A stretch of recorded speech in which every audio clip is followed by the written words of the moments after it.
Welcome to Brainstorm MTG. I'm ELD, and this is Fast Effect, Double Speed Magic the Gathering, now from ELD's Time Ball Games in Bellingham, Massachusetts. And we have a classic matchup here for Legacy, Show and Tell versus Death and Taxes, one of the most obviously powerful decks in the format versus a deck that people who are not familiar with Legacy probably would not understand how it's even competitive. Death and Taxes looks very fair on the surface, essentially a white weenie deck that has benefited from multiple upgrades to creatures over the years. Show and Tell leading out with a Ponder. Death and Taxes, one of the stronger cards. Game one here is going to be Thalia. He makes all the spells, non-creature spells, cost one more, so very one-sided. And looks like Mother of Runes coming down on the Death and Taxes side. Not hugely powerful in this particular matchup. That's going to blank most removal in the format, even uncounterable cards like Abrupt Decay, meaning that any of these hate bearers have a lot of resilience. And there is Thalia. No force of will there. And looks like Mother of Runes actually turning sideways to attack, recognizing that there's not much in the way of removal for Show and Tell. Every point of life can matter when you're playing a creature deck. There's two more off of Ancient Tomb to power past this Thalia Show and Tell, allowing both players to put in a artifact, creature, or enchantment. And Omniscience, really the biggest card that's been printed that impacts this matchup in recent years. That means that a creature does not have to be put in as often. Of course, you can put in Sneak Attack, but if you don't have the mana, that can be underwhelming. And we are going for it here, down to 2 life. Really needs to hit an Emrakul. What else? Any cantrips? What do we got here? This is actually very dangerous territory. Oh no, it looks like he's actually going to discard. So Mother of Runes is usually garbage in this matchup, but she can give Thalia Pro Black here. See. Yeah, no, he's seeing the play. Pro Black swing. So, whoa, Show and Tell, super aggressive with the life total there. And there we go, just gets down to 2. Mother of Runes gives the Pro Black to Thalia, and she crosses the finish line. Everything lined up perfectly for that. The 1 extra damage from the Mother of Runes, the fetch land, along with the Ancient Tomb instead of City of Traders. The stars align perfectly, and that, I'll tell you, to me, that looks like a game that Show and Tell definitely could have potentially won. Not much in the way of answers to Omniscience. And Griselbrand swinging, gaining 7 life, would have been a bunch more cards. So very, very interesting situation there. Not at all what I thought was going to happen. Omniscience is really a card that's fundamentally changed the matchup. The ability to cast Emrakul and get the extra turn is absolutely huge. And we saw Palace Jailer, which is the perfect trump off of Show and Tell against opposing creatures. Very interesting here. Let's see if Show and Tell can rebound. I apologize, I don't actually have the players' names this time around. If you are in this video and you'd like to have your name included in the description, just go ahead and PM me. Get that in there. See some explosive mana on the Show and Tell side. A bunch of white cards on the Death and Taxes side.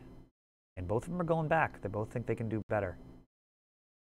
Now, post-board, Death and Taxes does actually have cards for this matchup, but again, Omniscience really trumps many of them. Cards like Containment Priest would have been an absolute powerhouse were it not for Omniscience allowing you to just cast your creatures.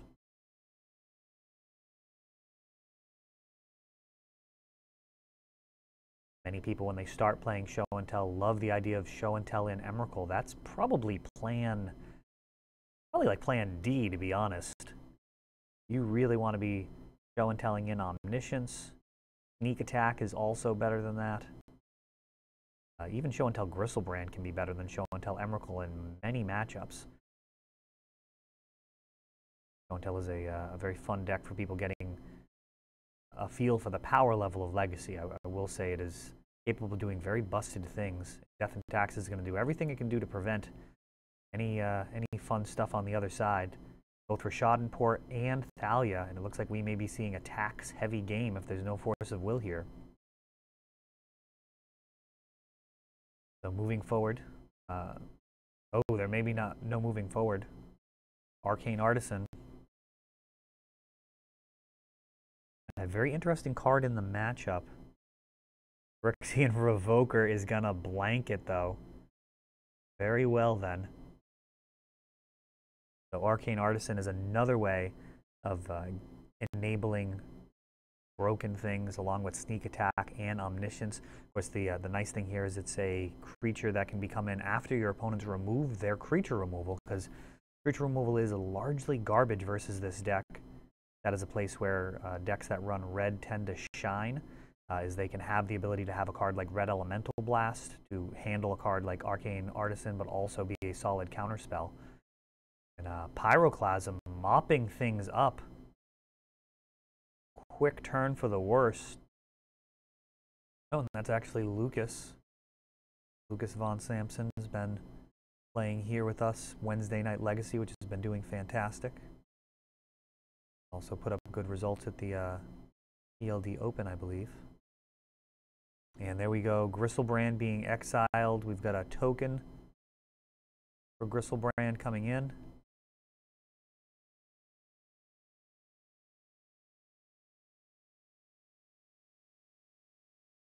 And a Caracas, exactly what the doctor ordered.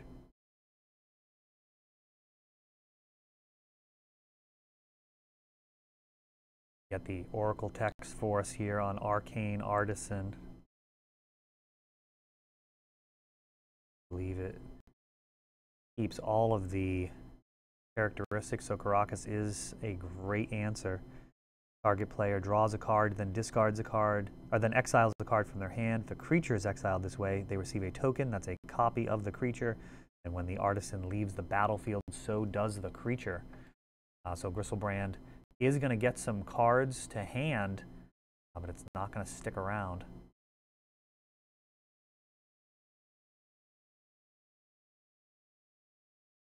He is a very dangerous dance here. Caracas is tapped.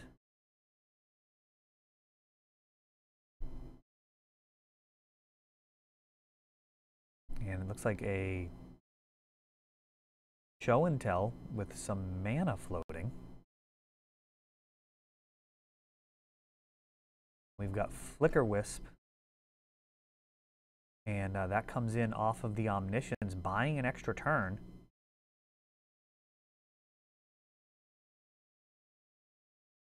Damage here. Recruiter of the Guard.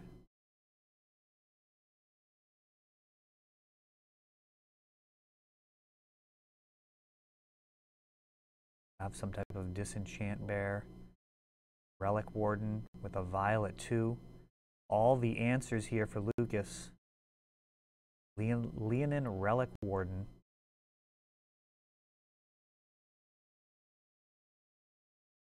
A Violet 2. 3 in the air comes through that. Artisan actually a 0/3, holding back Thalia. And beautifully played there, keeping Omniscience off the table. A Braid, though, bringing it back. What a back and forth match. Super high impact plays here.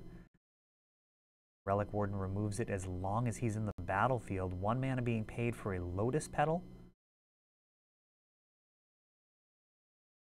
No creature yet in hand, otherwise it would be cast with Omniscience.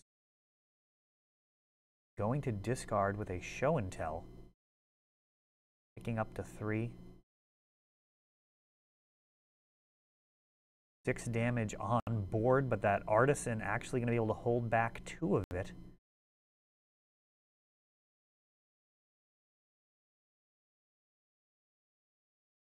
Three mana, Sanctum Prelate coming in at using the number 5.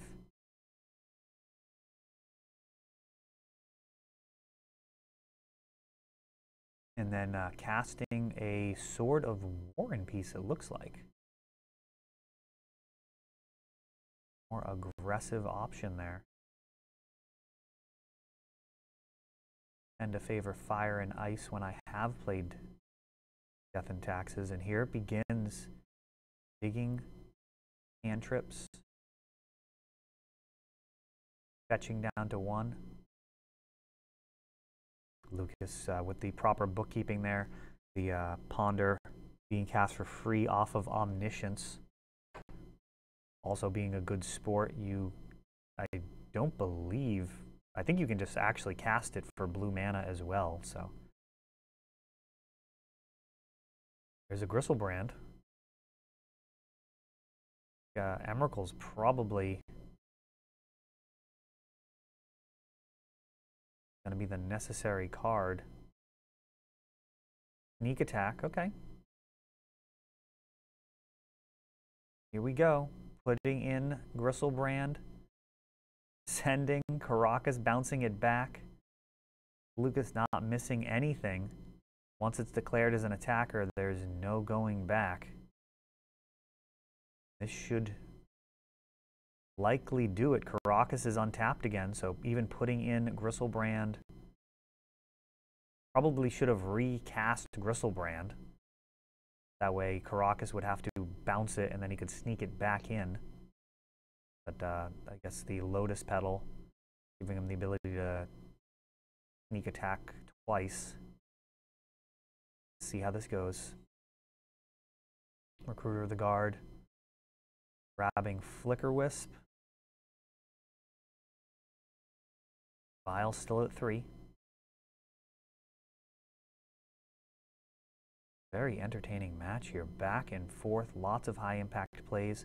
Equipping onto Flicker Wisp.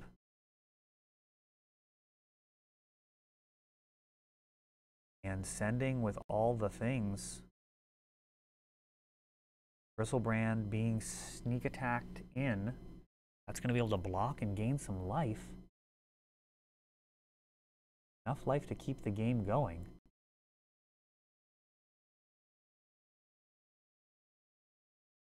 Of course, having to block there. And viling in Flicker Wisp, getting rid of Gristlebrand, meaning no life gained there. And very well done there by Lucas to take it down in 2.